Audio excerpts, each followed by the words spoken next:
जब कोई देश विश्व गुरु बनने का एक बहुत बड़ा सपना देखता है, तो उसकी कीमत कौन चुकाता है?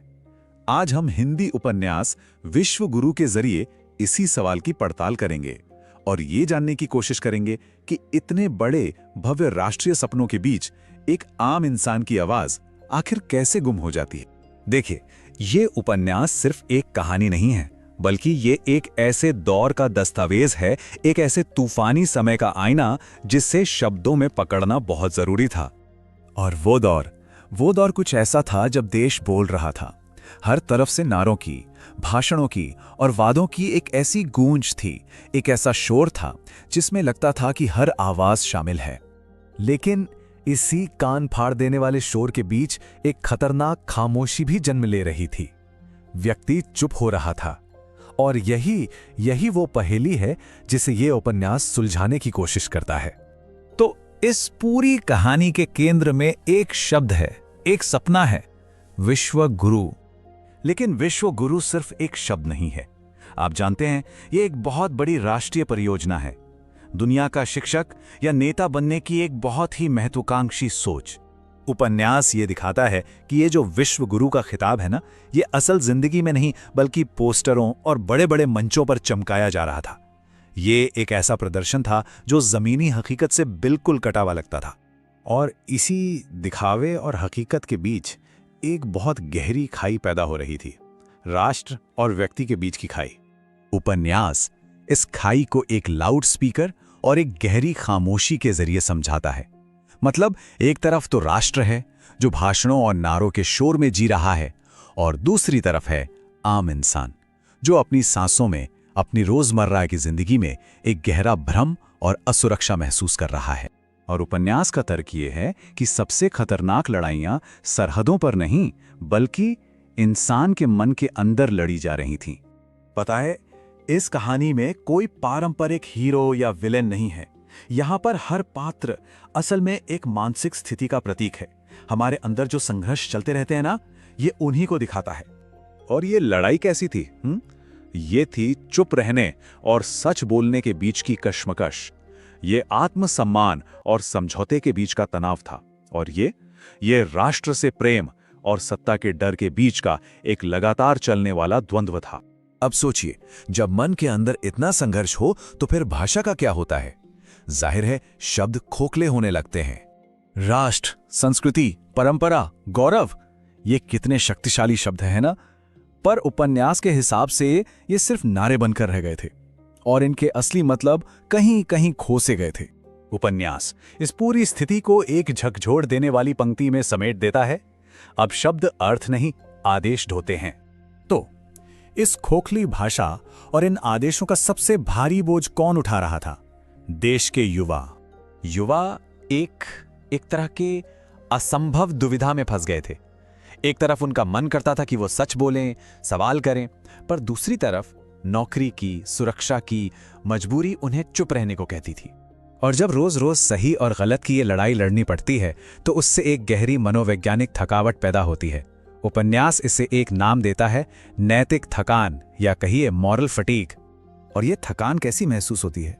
ये कुछ ऐसी है जैसे कोई कह रहा हो, मैं गलत नहीं हूं, बस रोज सही होने की ताकत नहीं बची। आखिर में ये उपन्यास कोई सीधा साधा जवाब नहीं देता, बल्कि ये बस एक आईना पाठक के सामने रख देता है। और फिर ये हमें कुछ बहुत तीखे सवालों के साथ अकेला छोड़ जाता है। पहला सवाल, क्या हम सच में दिल से विश्वगुरु बनना चाहते हैं, या फिर हमें सिर्फ ये शब्द सुनने में अच्छा लगता है, इसकी गूंज पसंद है? और सबसे जरूरी सवाल, इस सपने की मानवीय कीमत क्या है? क्योंकि इस उपन्यास का अंत किताब के पन्नों में नहीं होता, इसका अंत इसे पढ़ने वाले के जहन में होता है। असली कहानी तो दरअसल वहां से शुरू होती है। नमस्कार। कभी ऐसा महसूस हुआ है कि हमारे चारों ओर बहुत कुछ हो रहा है पर समाज बिल्कुल चुप है? आज हम मृणाल पांडे के उपन्यास विश्वगुरु के जरिए इसी चुप्पी के पीछे छिपे गहरे राज को समझने की कोशिश करेंगे। ये उपन्यास सिर्फ एक कहानी नहीं बल्कि हमारे ही समय का एक आईना है। बस ये एक लाइन और समझ लीजिए कि यही पूरे उपन्यास का निचोड़ है। जरा सोचिए, एक ऐसा समाज जो घटनाओं पर रिएक्ट नहीं करता बल्कि सिर्फ दूसरों के रिएक्शंस को देखता है, एक मूक दर्शक। और यही खामोशी, यही निष्क्रियता इस कहानी के बिल्कुल केंद्र में है। तो सवाल उठता है कि इस कहानी का हीरो कौन है? कोई इंसान नहीं, बल्कि पूरा का पूरा समाज।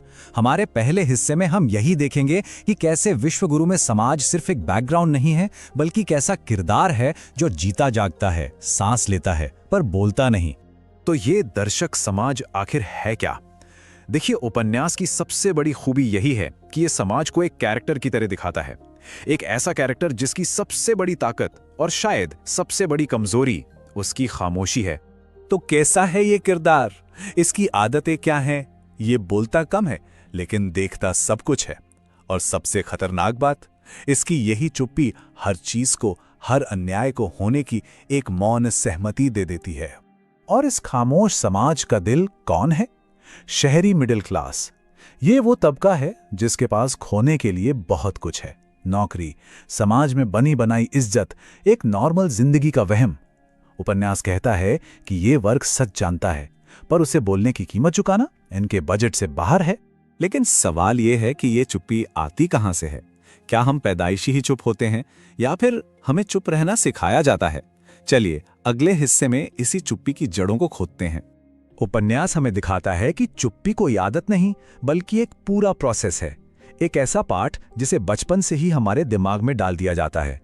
घर सिखाता है ज्यादा मत बोलो, कॉलेज सिखाता है पचड़ों में मत पड़ो, और समाज कहता है जो चल रहा है चलने दो। और विडंबना देखिए, जो परिवार हमारी सुरक्षा की पहली जगह होनी चाहिए, वही हमें कंट्रोल करने का सबसे बड़ा जरिया बन जाता है। ये बातें सब ऐसा ही करते हैं। हमारी नाक मत कटवाना ये सिर्फ सलाह नहीं है, ये असल में हमारी आवाज को दबाने की पहली सीढ़ी है। और इस पूरी ट्रेनिंग का नतीजा क्या होता है? नतीजा ये कि एक ऐसा समाज तैयार होता है जहां चुप रहने को ही समझदारी मान लिया जाता है। जो चुप है वही बुद्धिमान है। तो ये तो हुई जड़ की बात। पर जब ये चुप्पी समाज में फैलती है तो वो दिखती कैसी है? इसके लक्षण क्या हैं? चलिए देखते हैं। जरा इस बदलाव को देखिए और महसूस कीजिए। एक जमाना था जब अलग राय रखना, असहमत होना बस एक वैचारिक मतभेद था। लेकिन उपन्यास के हिसाब से आज के समाज में अलग सोचना एक संदिग्ध गतिविधि है, लगभग एक अपराध। और अगर कोई सवाल उठाने की हिम्मत कर भी ले तो उससे चुप कराने के लिए ये लेबल पहले से तैयार रहते हैं। इनका मकसद बहस जीतना नहीं होता, मकसद होता है सवाल पूछने वाले को ही गलत साबित कर देना, उसे इतना अविश्वसनीय बना देना कि कोई उसकी बात ही न सुने। और फिर आता है सोशल मीडिया, जिसे उपन्यास एक नकली लोकतंत्र कहता है। एक ऐसी जगह जहां हमें लगता है कि हम अपनी बात कह रहे हैं, हम हिस्सा ले रहे हैं, पर असल में हम सिर्फ एक बहुत बड़े शोर का हिस्सा हैं। ये लाइन शायद आज की डिजिटल दुनिया की सबसे कड़वी सच्चाई है। यहां सबकी आवाज है पर किसी की बात नहीं। हर तरफ सिर्फ शोर है, बातचीत खत्म हो चुकी है और उसकी जगह सिर्फ अपनी अपनी बात कहने की होड़ ने ले ली है। लेकिन इस शोर की, इस चुप्पी और इस उदासीनता की एक मानवीय कीमत भी चुकानी पड़ती है। हमारा अगला खंड इसी कीमत के बारे में है, जो हम सब कहीं ना कहीं चुका रहे हैं। डिजिटल दुनिया ने हमारी भावनाओं के साथ क्या किया है, ये लाइन सब बता देती है। हम किसी बुरी खबर पर अब दुखी नहीं होते, हम बस स्क्रॉल कर जाते हैं। और इसका मतलब क्या हुआ? इसका मतलब यह है कि किसी और का दुख अब हमें छूता नहीं है, हमें महसूस नहीं होता। वो हमारे लिए बस एक और खबर बनकर रह जाता है, एक इंफॉर्मेशन जिसे हम देखकर आगे बढ़ जाते हैं। और आखिर में नतीजा क्या निकलता है? करुणा का खत्म होना। समाज अपनी ही दौड़ में इतना व्यस्त और थक चुका है कि किसी और के दुख के साथ जुड़ना एक बोझ जैसा लगता है। सहानुभूति रखना एक थका देने वाला काम बन गया है। और इस उदासीन समाज में कुछ आवाजें हमेशा के लिए हाशिए पर धकेल दी जाती हैं। मजदूर, अल्पसंख्यक, स्त्रियां, असहमत बुद्धिजीवी, ये वो लोग हैं जिनकी तकलीफें हमारे स्क्रॉलिंग के शोर में गुम हो जाती हैं। ये बोलते तो हैं, पर इनकी आवाज हम तक पहुंचती नहीं, या शायद हम सुनना ही नहीं चाहते। अब हम पहुंच गए हैं अपने विश्लेषण के आखिरी पड़ाव पर, जो हमें विश्वगुरु के सबसे गहरे और शायद सबसे जरूरी संदेश तक ले जाएगा। ये लाइन, ये इस उपन्यास का दिल है, इसकी आत्मा है। समाज का असली अंत तब नहीं होता जब लोग मरते हैं, बल्कि तब होता है जब लोगों के अंदर महसूस करने की ताकत मर जाती है, जब संवेदनाएं मर जाती हैं। तो आखिर विश्वगुरु है क्या? ये एक आईना है, एक ऐसा आईना जिसे लेखक ने हमारे समाज के सामने रख दिया है। एक ऐसा आईना जो हमें हमारी ही तस्वीर दिखाता है, एक ऐसे समाज की जो सब कुछ देख रहा है पर कुछ कर नहीं रहा। और ये विश्लेषण बस इसी एक सवाल के साथ खत्म होता है। अगर ये समाज वाकई एक आईना है, तो जब हम इसमें झांकते हैं तो हमें अपनी कौन सी छवि दिखाई देती है? क्या हम सिर्फ दर्शक हैं या हम कुछ और होने की हिम्मत रखते हैं? इस पर सोचिएगा जरूर। नमस्कार, आज हम बात करने वाले हैं उपन्यास विश्व गुरु के बारे में। और सिर्फ कहानी की नहीं, बल्कि उसके अंदर छिपे गहरे फिलोसॉफिकल सवालों की। पता है, ये सिर्फ एक कहानी नहीं है, ये अपने आप में एक पूरा विचार है। तो चलिए इसी विचार की गहराइयों में उतरते हैं। इस उपन्यास में ना शुरू से लेकर आखिर तक एक सवाल है जो पीछा नहीं छोड़ता। और सवाल ये है कि क्या कोई देश, कोई राष्ट्र एक इंसान से बड़ा हो सकता है? यही वो सवाल है जो इस पूरी कहानी का सेंटर है, उसका न्यूक्लियस है। हर किरदार, हर घटना, सब कुछ इसी के इर्द गिर्द घूमता है। तो सबसे पहला और सबसे बड़ा कॉन्फ्लिक्ट जो है वो है एक राष्ट्र और एक इंसान के बीच का। यही वो फिलोसॉफिकल बैटल है जिस पर पूरी कहानी टिकी हुई है। पर ये जो टकराव है ना, ये सिर्फ बाहर की दुनिया में नहीं है, ये असल में इंसान के अंदर भी चल रहा है। तो अब जरा फोकस को अंदर की तरफ लाते हैं और बात करते हैं व्यक्ति के अपने वजूद के संकट की, the crisis of the self. उपन्यास के जो कैरेक्टर्स हैं वो खुद से कुछ बहुत ही बेसिक, बहुत फंडामेंटल सवाल पूछ रहे हैं। सवाल जैसे कि मैं हूं कौन, मेरी पहचान क्या है, आखिर क्या मैं बस इस देश का एक नागरिक हूं या फिर मैं एक सोचने समझने वाला इंसान भी हूं। ये सवाल सीधे सीधे पहचान और अस्तित्व के उस गहरे संकट की ओर इशारा करते हैं। और इस क्राइसिस को ना एक लाइन बहुत ही पावरफुली बयां करती है। पहले मैं था, फिर मेरी पहचान बनी, अब पहचान ही बची है, मैं नहीं। सोच कर देखिए, कोई इंसान अपनी आइडेंटिटी के बोझ तले इतना दब जाए कि उसका अपना सेल्फ, उसका मैं ही कहीं गुम हो जाए। अब यहाँ एक बहुत दिलचस्प कॉन्ट्रास्ट दिखाया गया है। उपन्यास एक अकेला इंसान, द इंडिविजुअल, और भीड़, द मास, के बीच का फर्क दिखाता है। देखिए, एक तरफ है वो अकेला इंसान जो शक करता है, सवाल उठाता है, उसे डर भी लगता है, और दूसरी तरफ है भीड़ जो सोचती नहीं है, वो बस रिएक्ट करती है, इमोशंस में बह जाती है। बिल्कुल, जैसा कि उपन्यास में एक जगह कहा भी गया है, भीड़ के पास याददाश्त नहीं होती, सिर्फ जोश होता है, उत्तेजना होती है। ये लाइन भीड़ के टेम्पररी और अक्सर खतरनाक नेचर को हाईलाइट करती है। तो सवाल ये उठता है कि अगर एक इंसान अंदर से इतना स्ट्रगल कर रहा है, तो बाहर की दुनिया में ऐसा क्या चल रहा है जो इस हालत को और भी खराब बना रहा है? और यहीं हम इस प्रॉब्लम की अगली लेयर पर आते हैं, वो दौर जब सच एक ट्रेंड बन जाता है। मतलब बाहर की दुनिया में जो ऑब्जेक्टिव रियलिटी है, जो सच है, वो धीरे धीरे खत्म हो रहा है। इस सिचुएशन के लिए एक शब्द है, पोस्ट ट्रूथ।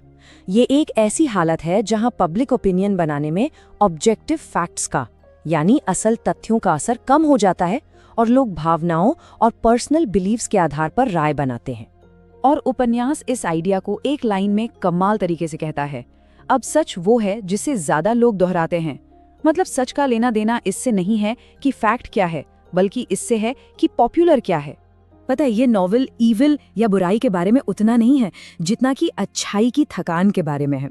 ये एक बहुत ही सटल पर बहुत गहरा मॉरल आइडिया है। यहाँ हम ट्रूथ से मॉरलिटी की तरफ मूव कर रहे हैं। और ये थकान आती क्यों है? क्योंकि हर बार सही होने की कीमत अब बहुत ज्यादा हो गई है। लोग अपनी नैतिकता इसलिए नहीं छोड़ रहे हैं कि वो बुरे हो गए, नहीं, बल्कि इसलिए कि वो सही के लिए लड़ते लड़ते बस थक गए। तो चलिए अब देखते हैं कि ये सारी चीजें मिलकर वो पूरा सिस्टम कैसे बनाती हैं, वो आर्किटेक्चर ऑफ कंट्रोल जो सोसाइटी को चलाता है। और इस कंट्रोल का एक बहुत बड़ा टूल है भाषा। देखिए ये लाइन, शब्द अब समझाने के लिए नहीं बल्कि समझा देने के लिए इस्तेमाल होते हैं। इसका मतलब सीधा है, लैंग्वेज का इस्तेमाल अब डायलॉग के लिए नहीं हो रहा बल्कि अपनी बात थोपने के लिए हो रहा है। तो ये जो कंट्रोल का पूरा ढांचा है, ये 3 स्टेप्स में बनता हुआ दिखता है। पहला स्टेप, लोगों के मन में अनजान चीजों का एक गहरा डर बिठा दो। दूसरा, भाषा को बातचीत का जरिया नहीं बल्कि एक हथियार बना दो। और तीसरा और सबसे जरूरी, राष्ट्र को, देश को इतना पवित्र बना दो कि कोई उस पर सवाल उठाने की हिम्मत ही न करे। और इसी से पैदा होता है आजादी का एक इल्यूजन, एक भ्रम। देखिए, कागज पर तो सबको बोलने की आजादी है, पर असल में सबको पता है कि बोलने के नतीजे क्या हो सकते हैं। ये एक ऐसा डर है जो बिना जंजीरों के ही आपको कैद कर लेता है। तो अब आते हैं सबसे जरूरी सवाल पर। इन सब बातों से आखिर में हमें क्या फिलोसॉफिकल वार्निंग मिलती है? ये उपन्यास उस सवाल का बिल्कुल साफ जवाब देता है जहां से हमने ये पूरी बातचीत शुरू की थी। जवाब ये है, हाँ, एक राष्ट्र महान हो सकता है, बिल्कुल हो सकता है, लेकिन एक इंसान से ऊपर कभी नहीं। और आखिर में ये एक लाइन जो सोचने पे मजबूर कर देती है, जब विचार नारा बन जाता है तब दर्शन मर जाता है। ये हमें सोचने के लिए छोड़ जाती है कि जब हम बड़े बड़े कॉम्प्लेक्स आइडियाज को छोटे छोटे आसान नारों में बदल देते हैं तो हम इंसान होने का एक बहुत जरूरी हिस्सा खो देते हैं, और वो है सोचने की हमारी अपनी क्या कोई नॉवल, कोई उपन्यास हमारे समय की राजनीति का आईना हो सकता है? आज हम विश्व गुरु नाम की इस किताब के अंदर छिपे हुए पावरफुल पॉलिटिकल आइडियाज को परत दर परत समझने की कोशिश करेंगे। ये सिर्फ एक कहानी नहीं है, बल्कि हमारे आज के दौर का एक बहुत जरूरी विश्लेषण है।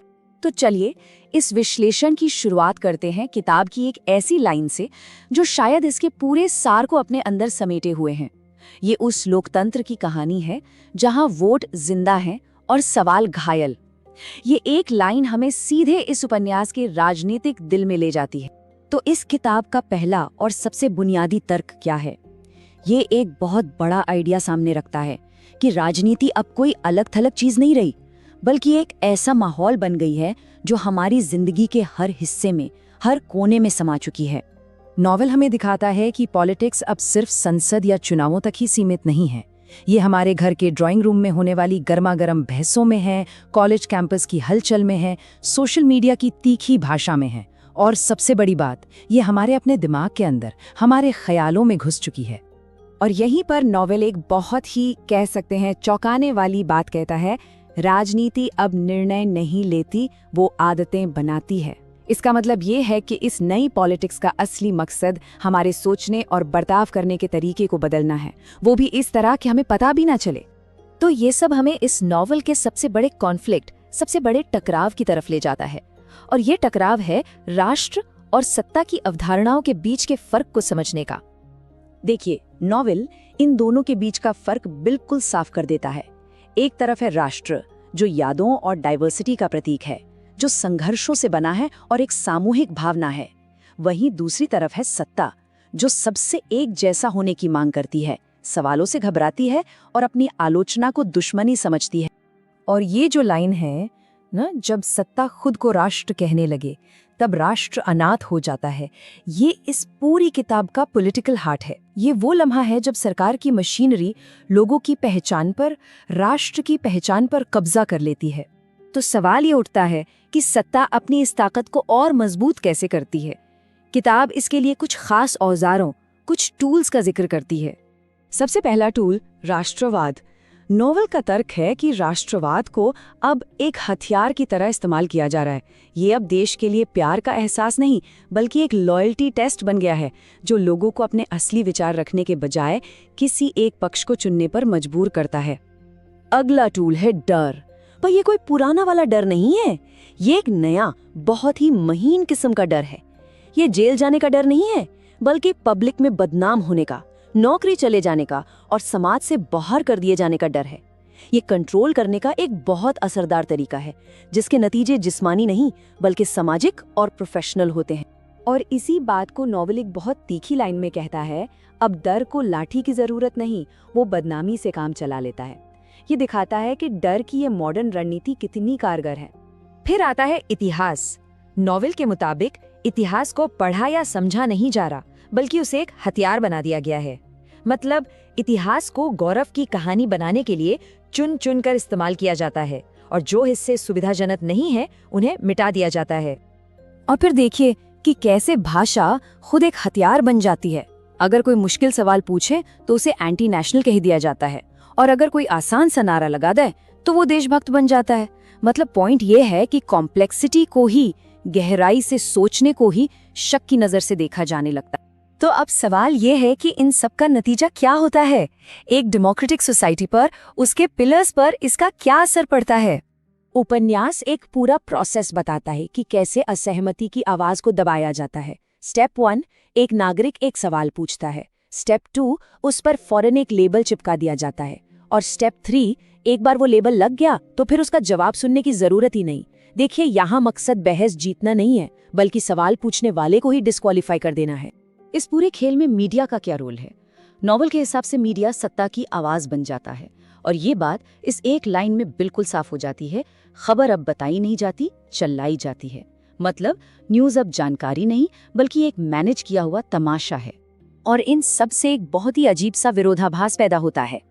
एक तरफ लोकतंत्र का एक हिस्सा तो जिंदा है, हर कुछ साल में वोट देने का अधिकार, लेकिन दूसरी तरफ लोकतंत्र की जो आत्मा है, यानी रोजमर्रा की जिंदगी में अपनी बात कहने का, बोलने का अधिकार, वो एक रिस्क वाला काम बन गया है। और यही इस नॉवल की लोकतंत्र पर सबसे तीखी आलोचना है। तो क्या इस नॉवल में कोई सल्यूशन है? नहीं, कोई आसान जवाब नहीं है, लेकिन ये एक बहुत गहरी और जरूरी वार्निंग जरूर देता है। और ये चेतावनी है आम नागरिक के लिए, वो इंसान जो पॉलिटिक्स से थक गया है, जो कहता है भाई मुझे इस सब में मत घसीटो, पर वो बच नहीं सकता, क्योंकि पॉलिटिक्स तो पहले ही उसके अंदर, उसके ख्यालों में, उसकी आदतों में घर कर चुकी है। तो इस पूरी स्थिति में सबसे बड़ा, सबसे आखिरी खतरा क्या है? और यहीं पर नॉवेल अपनी आखिरी और सबसे दमदार चेतावनी देता है। जब राजनीति सवालों से डरने लगे, तब खतरा सरकार को नहीं, समाज को होता है। ये हमें इस सोच के साथ छोड़ जाता है कि जब सवाल पूछने की हिम्मत ही खत्म हो जाए, तो ये सिर्फ एक सरकार के लिए संकट नहीं है, ये पूरे समाज के ताने बाने के लिए, उसके वजूद के लिए खतरा है। एक ऐसी बात जिस पर हम सबको बहुत गहराई से सोचना चाहिए। इतिहास क्या है ये? क्या ये सिर्फ बीती हुई घटनाओं की एक लिस्ट है, या फिर ये एक ऐसा पावरफुल टूल है जिससे आज की राजनीति को शेकल दिया जाता है? विश्वगुरु उपन्यास हमें इसी सवाल के बिल्कुल बीच में ले जाकर खड़ा कर देता है। तो आइए देखते हैं कि ये उपन्यास हमें क्या बताता है। इस पूरे विश्लेषण में हम 6 बातों पर गौर करेंगे। सबसे पहले कि इतिहास असल में अतीत नहीं, राजनीति कैसे है। फिर इसे गढ़ने के लिए कौन कौन से औजार इस्तेमाल होते हैं। औपनिवेशिक सोच आज भी हम पर कैसे हावी है। इतिहास का हमारी पहचान और समाज पर क्या असर होता है। अतीत का डर कैसे बनाया और बेचा जाता है। और आखिर में क्या बातचीत यानी संवाद ही इतिहास का भविष्य है। तो सबसे पहली और कह सकते हैं सबसे जरूरी बात जो ये उपन्यास सामने रखता है, वो ये है कि इतिहास सिर्फ पुरानी घटनाओं का कलेक्शन नहीं है। नहीं, ये तो आज के सियासी मैदान में इस्तेमाल होने वाला एक बहुत बड़ा हथियार है। इस एक लाइन में ही उपन्यास का पूरा सार छिपा है। देखिए, जो हुआ वो तो बस एक घटना थी, वो हो चुकी, लेकिन जो बताया जाता है वो एक कहानी होती है, एक नैरेटिव। और असल लड़ाई, सत्ता की असली खींचतान इसी नैरेटिव को बनाने और कंट्रोल करने की है। तो फिर सवाल ये उठता है कि ये बताया जाने वाला इतिहास आखिर बनता कैसे है। उपन्यास हमें बताता है कि इसके कुछ खास तरीके होते हैं, कुछ ऐसे औजार हैं जिनसे अतीत को अपनी मर्जी का रूप दिया जाता है। उपन्यास के हिसाब से ये 4 मुख्य औजार हैं। पहला है चुनना, कि क्या याद रखा जाएगा और क्या भुला दिया जाएगा। दूसरा, सिर्फ गौरव की बातें करना, महानता की कहानी बनाना। तीसरा, मुश्किल सच्चाइयों को आसान नारों में बदल देना। और चौथा, मिथकों और कहानियों को सच बताकर उन्हें इतिहास बना देना। उपन्यास के मुताबिक सत्ता का पहला काम ही यही होता है, चुनना। कौन सी कहानियां हमारे फायदे की हैं, उन्हें इतिहास में बड़ी जगह दी जाती है। और वो कहानियां जो मुश्किल सवाल खड़ी करती हैं, जो हमें असहज करती हैं, उन्हें धीरे से इतिहास की किताबों से गायब कर दिया जाता है। और देखिए, जब इतिहास बनाने का मकसद ही सिर्फ अपनी महानता का ढिंडोरा पीटना हो, तो जाहिर है अपनी हार, अपनी गलतियां, अपनी कमजोरियां सब छिपानी पड़ेंगी। ऐसे में सच्चाई एक दुश्मन जैसी लगने लगती है, एक खतरा जिसे दबाना बहुत जरूरी हो जाता है। उपन्यास एक और बड़े खतरे के बारे में बताता है, सिंप्लीफिकेशन। जब इतिहास की गहराई, उसकी जटिलता को खत्म करके उसे बस नारों में बदल दिया जाता है। हम अच्छे, वो बुरे, हम सही, वो गलत। इसे समझना बहुत आसान होता है, पर यह सच्चाई से मीलों दूर होता है। और फिर आता है चौथा और शायद सबसे ताकतवर औजार, मिथक, यानी वो कहानियां जो आस्था से जुड़ी हैं, जिन पर सवाल नहीं उठाया जाता। उपन्यास कहता है कि जब इन मिथकों को सच बनाकर इतिहास की तरह पेश किया जाता है, तब तो सवाल पूछने की, तर्क करने की कोई गुंजाइश ही नहीं बचती। चलिए अब जरा इस कहानी के एक और जरूरी पहलू पर नजर डालते हैं, उपनिवेशवाद यानी कॉलोनियलिज्म और उसकी विरासत जो आज भी हमारे साथ है।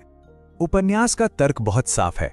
हुकूमत करने वाले तो चले गए, लेकिन हुकूमत करने का उनका तरीका, उनकी भाषा, उनकी सोच, उनका बनाया हुआ सिस्टम, वो यहीं रह गया। कागज पर आजादी मिल गई, लेकिन दिमाग में कहीं ना कहीं वो गुलामी वाली सोच और भाषा अटकी रह गई। तो ये तो हुई कि इतिहास कैसे गढ़ा जाता है, पर सवाल यह है कि इसका हम पर, मतलब आम लोगों की जिंदगी, उनकी पहचान और पूरे समाज पर क्या असर पड़ता है। उपन्यास एक ऐसी दुनिया दिखाता है जहां यह सवाल किसी इंसान के आज से ज्यादा जरूरी हो जाता है। इंसान की काबिलियत, उसके विचार, उसका काम, ये सब बाद में आता है। पहले ये आता है कि उसके पुरखे कौन थे, उसकी पहचान उसके अतीत से तय होती है। ये लाइन बहुत कुछ कह जाती है, मतलब इंसान खुद जरूरी नहीं रह जाता, उसका अतीत ज्यादा जरूरी हो जाता है। एक जिंदा इंसान पर उसका मरा हुआ अतीत हावी हो जाता है। और इस काम में सबसे बड़ा रोल निभाती है हमारी शिक्षा व्यवस्था। उपन्यास में टेक्स्ट बुक्स को ऐसे किरदारों की तरह दिखाया गया है जो बोलती तो नहीं हैं, पर चुपचाप हमारी यादों को कंट्रोल करती हैं। वो जो बताती हैं हम उसे सच मान लेते हैं, और जो वो नहीं बताती उसे हम धीरे धीरे भूल जाते हैं। तो यहां पर दो सच्चाइयां आमने सामने खड़ी हो जाती हैं। एक तरफ है लिखा हुआ ऑफिशियल इतिहास और दूसरी तरफ है इंसान का अपना जिया हुआ अनुभव। और उपन्यास दिखाता है कि सत्ता हमेशा चाहती है कि हमारा अनुभव उस लिखे हुए इतिहास के सामने छोटा पड़ जाए, हार मान ले। अब आते हैं इस पूरे खेल के सबसे खतरनाक हिस्से पर कि कैसे इस गढ़े हुए अतीत को एक हथियार की तरह इस्तेमाल करके डर पैदा किया जाता है। उपन्यास की ये बात बहुत गौर करने वाली है। यहां अतीत को याद नहीं किया जा रहा, बल्कि भविष्य को कंट्रोल करने के लिए इस्तेमाल किया जा रहा है। लोगों के मन में एक ऐतिहासिक डर बिठा दिया जाता है ताकि वो वही सोचें और करें जो सत्ता चाहती है। और इस डर को फैलाने की भाषा भी बहुत सीधी सादी होती है। अतीत की किसी बुरी घटना को बार बार याद दिलाया जाता है। मकसद ये नहीं होता कि उससे कुछ सीखा जाए, नहीं, मकसद ये होता है कि उस घटना से डरा जाए और डर कर रहा जाए। तो क्या इस पूरे चक्र का कोई समाधान नहीं है? क्या कोई रास्ता है इससे बाहर निकलने का? उपन्यास के मुताबिक हाँ, एक रास्ता है, और वो रास्ता है संवाद। उपन्यास का असली मैसेज यही है कि इतिहास कोई भगवान नहीं है जिसकी सिर्फ पूजा की जाए। वो एक खुली किताब है जिससे बात की जानी चाहिए, उससे सवाल पूछने जरूरी हैं, उसकी अलग अलग कहानियों को समझना जरूरी है। और आखिर में अगर इस पूरे विश्लेषण को एक लाइन में समेटना हो तो वो यही है, ये उपन्यास उस इतिहास की कहानी है जिसे याद रखने के लिए नहीं, बल्कि अपने राजनीतिक मकसद के लिए इस्तेमाल करने के लिए गढ़ा जाता है। और ये विश्लेषण हमें एक बहुत बड़े सवाल के साथ छोड़ जाता है। जो समाज अपने अतीत से सवाल करने की हिम्मत खो देता है, क्या वो समाज असल में एक बेहतर भविष्य बनाने की अपनी ताकत भी खो देता है? एक सवाल जिस पर सोचना हम सबके लिए जरूरी है। कभी सोचा है कि सबसे खतरनाक जेल वो हो सकती है जिसे कोई अपने ही दिमाग के अंदर बनाता है? आज हम उपन्यास विश्वगुरु के इसी गहरे और कुछ हद तक डरावने आइडिया को समझने की कोशिश करेंगे, जो हमारी अपनी बनाई हुई मानसिक जेलों के मनोविज्ञान की पड़ताल करता है। क्या जबरदस्त लाइन है ना? जब डर आदत बन जाए तब जेल की जरूरत नहीं पड़ती। असल में यही लाइन हमारे आज के पूरे विश्लेषण की बुनियाद है। ये बताती है कि सबसे असरदार कंट्रोल वो नहीं जो बाहर से थोपा जाए, बल्कि वो है जो हमारे अंदर ही घर कर जाए।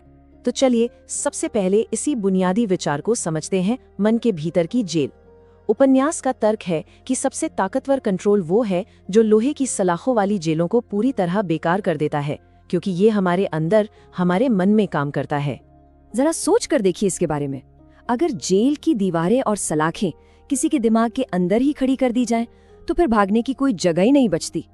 तो सवाल ये है कि ये साइकोलॉजिकल कंट्रोल आखिर बनता कैसे है और फिर ये कायम कैसे रहता है? तो फिर इस मानसिक जेल की नींव क्या है? किस चीज पर टिकी है ये? उपन्यास के हिसाब से इसकी बुनियाद है डर, एक लगातार हर तरफ फैला हुआ डर। और हाँ, ये कोई मामूली पल भर का डर नहीं है। ये डर किसी अचानक आई हुई आंधी जैसा नहीं है। ये तो एक धीमे बैकग्राउंड में बजने वाले शोर की तरह है जो हमेशा रहता है, दिखाई नहीं देता, कोई इसके बारे में खुलकर बात नहीं करता, लेकिन फिर भी लोगों के हर छोटे से छोटे और बड़े से बड़े फैसले पर इसका असर होता है। और बस यही तो इस पूरे आइडिया का निचोड़ है। डर अब सिर्फ एक इमोशन नहीं रह जाता, वो दिमाग की एक आदत बन जाता है, हमारी सोचने की प्रक्रिया का एक हिस्सा। ये आज के दौर के मनोवैज्ञानिक दमन का एक बहुत ही पावरफुल चित्रण है। तो सवाल ये उठता है कि ये सब होता कैसे है? वेल, एक बार जब डर की ये नींव रख दी जाती है ना, तो लोग खुद ही अपने आसपास दीवारें खड़ी करना शुरू कर देते हैं। ये वो तरीके हैं जिनसे हम अनजाने में खुद को ही कैदी बना लेते हैं। और ये ना एक पूरी प्रोसेस है, एक के बाद एक होने वाले स्टेप्स हैं। इसकी शुरुआत होती है सेल्फ सेंसरशिप से, यानी खुद को चुप कराने से। फिर ये बदलता है एक अंदरूनी अपराध बोध में, यानी खुद को ही गलत ठहराने में। और आखिर में ये हमें एक गहरे मेंटल कॉन्फ्लिक्ट में ले जाता है, जिसे कॉग्निटिव डिसोनेंस कहते हैं। चलिए एक एक करके इन तीनों को समझते हैं। ये इस उपन्यास का एक बहुत ही कोर साइकोलॉजिकल पॉइंट है। लोग कुछ भी कहने से पहले 1000 बार सोचते हैं, रिस्क कैलकुलेट करते हैं। क्या ये कहना सेफ है? कहीं कोई इसका स्क्रीनशॉट तो नहीं ले लेगा? ये एक तरह की सीखी हुई चुप्पी है जो डर से पैदा होती है। ये सोचने वाली बात है ना? ये लाइन अपने आप में बहुत कुछ कह जाती है। ये दिखाती है कि कैसे कंट्रोल बाहर से हटकर अंदर शिफ्ट हो गया है। मतलब अब कंट्रोल इतना गहरा हो चुका है कि किसी को कंट्रोल करने वाले की जरूरत ही नहीं है। अगला जो स्टेप है वो और भी खतरनाक है, इंटरनलाइज्ड गिल्ट, यानी अंदरूनी अपराधबोध। इसमें इंसान खुद पर ही शक करने लगता है। वो सोचने लगता है शायद मैं ही कुछ ज्यादा सोच रहा हूँ, या शायद गलती मुझ में ही है। ये एक तरह की सोशल गैसलाइटिंग है, जहाँ इंसान को उसकी अपनी सच्चाई पर ही शक होने लगता है।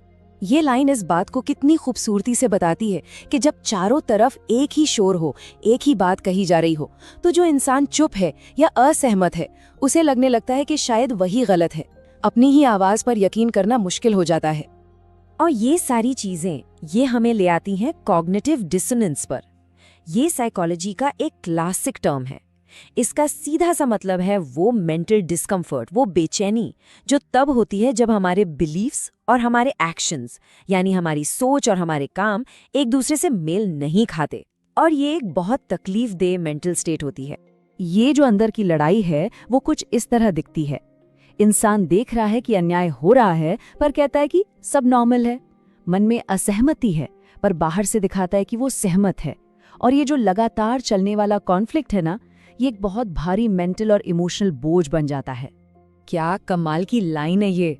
कॉग्निटिव डिसोनेंस की जो साइकोलॉजिकल कीमत चुकानी पड़ती है, उसे ये लाइन परफेक्टली कैप्चर करती है। दिन में जो समझौते किए जाते हैं ना, वो रात को एंजाइटी, गिल्ट और बेचैनी बनकर सताते हैं। तो आखिर इन खुद की बनाई दीवारों के अंदर रहने का अंजाम क्या होता है? उपन्यास बताता है कि इसका नतीजा इंसान के सेल्फ कॉन्सेप्ट को तोड़ कर रख देता है। उसके वजूद में, उसकी अपनी पहचान में दरारें पड़ने लगती हैं। और इसके 3 बड़े साइकोलॉजिकल कॉस्ट्स हैं। पहला, इमोशनल नम्बनेस, यानी भावनाएं सुन्न हो जाना। दूसरा, आइडेंटिटी क्राइसिस, पहचान का संकट कि मैं हूं कौन। और तीसरा, नॉर्मलाइजेशन ऑफ ट्रॉमा, यानी दर्द और तकलीफ का नॉर्मल बन जाना। देखिए, जब तनाव हद से ज्यादा बढ़ जाता है तो दिमाग खुद को बचाने के लिए सुन कर लेता है। ये एक तरह का डिफेंस मैकेनिज्म है, एक कवच। लेकिन ये बहुत खतरनाक कवच है। क्यों? क्योंकि ये सिर्फ दर्द से नहीं बचाता, ये खुशी, प्यार, अपनेपन, हर गहरे एहसास से दूर कर देता है। और बस यहीं से शुरू होता है पहचान का संकट, आइडेंटिटी क्राइसिस। जब इंसान जो बाहर से है और जो अंदर से है वो 2 अलग अलग चीजें बन जाएं, तो सवाल तो उठेगा ही कि असली मैं कौन है, मेरे विचार या मेरी चुप्पी। और ये सब हमें एक बहुत बड़े पैराडॉक्स, एक विरोधाभास पे ले आता है। भीड़ में होकर भी निहायत अकेला होना। उपन्यास के जो कैरेक्टर्स हैं वो लोगों से घिरे तो हैं, लेकिन अंदर से बिल्कुल अकेले हैं। ये उपन्यास कलेक्टिव साइकोलॉजी की ताकत को भी बहुत अच्छे से दिखाता है। मतलब जब लोग भीड़ का हिस्सा होते हैं तो वो सोचते नहीं, वो बस बहते हैं एक बहाव में, जहां इंडिविजुअलिटी खो जाती है और इंसान सिर्फ भीड़ का एक चेहरा बनकर रह जाता है। और भीड़ के इस शोर के बीच ये लाइन उस गहरे एग्जिस्टेंशियल अकेलेपन को सामने लाती है। सबके बीच होते हुए भी अपने आप से, अपनी सच्ची आवाज से रूबरू होने का डर, क्योंकि पता है कि कोई सुनने वाला नहीं, कोई समझने वाला नहीं। तो आखिर ये सारी बातें हमें कहाँ लाकर खड़ा करती हैं? उपन्यास के किरदारों का अंतिम साइकोलॉजिकल ट्रूथ क्या है? सिर्फ एक शब्द में कहें तो वो है समझौता, रोज का समझौता। ये लाइन मेरे ख्याल से पूरे विश्लेषण का सार है। ये उस मन की कहानी है जो हर रोज एक समझौता करता है और उस समझौते में हर रोज थोड़ा थोड़ा मरता है। ये एक बहुत ही धीमी और दर्दनाक प्रक्रिया है। तो आखिर में ये एक सवाल हमारे सामने खड़ा होता है, जब जेल अंदर ही है, जब दीवारें हमने खुद बनाई हैं, तो क्या इसका मतलब ये नहीं कि आज़ादी की चाबी भी कहीं हमारे ही पास है? ये वो सवाल है जो ये उपन्यास हम सबके लिए छोड़ जाता है। इस पर सोचिएगा जरूर।